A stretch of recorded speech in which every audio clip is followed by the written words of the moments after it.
7 минут о жизни города. С вами Тимур Улаев. Здравствуйте.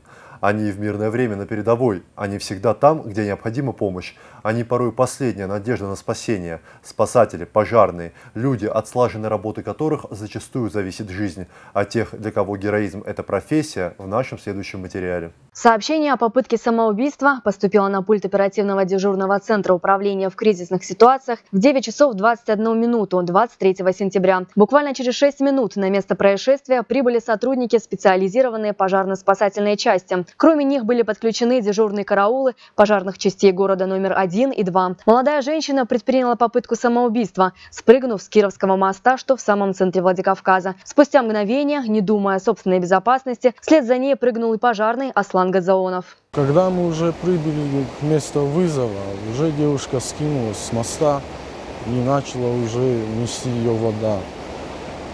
Прибежал вот сюда, отсюда уже прыгнул и перешел вот сюда на русло и поймал ее вон там. Оттуда уже нас вода начала уносить, у меня уже сил не хватало, и об камень облокотился и переждал чуть-чуть, а потом уже начал вытаскивать ее с воды и вот вытащил ее вот на вот этот берег.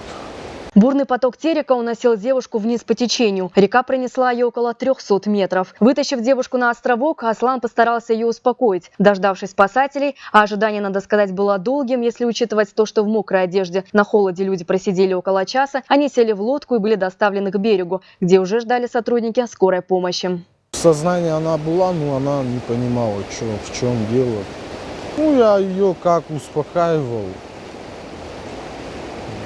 Ну, зачем вы так сделали? Молодая, красивая, что успокаивала ее. Ну, она вообще никак не реагировала на мои слова. Просто смотрела, как будто ничего нет. Как утверждают руководство, коллеги и друзья, Аслан Гадзаонов хороший работник, отличный товарищ и бесподобный человек. Наш работник уже считается работником с большим стажем. Он уже 8 лет у нас работает. Проявил себя исключительно с положительной стороны, дисциплинированный, инициативный. Не раз участвовал в аварийно-спасательных работах при тушении пожаров, как и крупных, так и особо крупных пожаров. Никогда не имел замечаний, показывал себя только исключительно с положительной стороны. В такой дружелюбной атмосфере он является хорошим товарищем, на которого можно положиться. В компании он очень веселый, общительный молодой человек, пользуется авторитетом среди коллег своих, также среди друзей. Про таких людей говорят, что на них можно всегда положиться. Когда риск – часть профессии, человек немного иначе воспринимает жизнь, ценит каждый ее момент. И как утверждает спасатель Аслан Гадзаонов, если в его жизни вновь произойдет похожая ситуация, он ни на минуту не задумываясь поступит так же, как поступил. Но уверяет, в жизни нет неразрешимых ситуаций, а подобные попытки самоубийства – не что иное, как бегство от проблемы.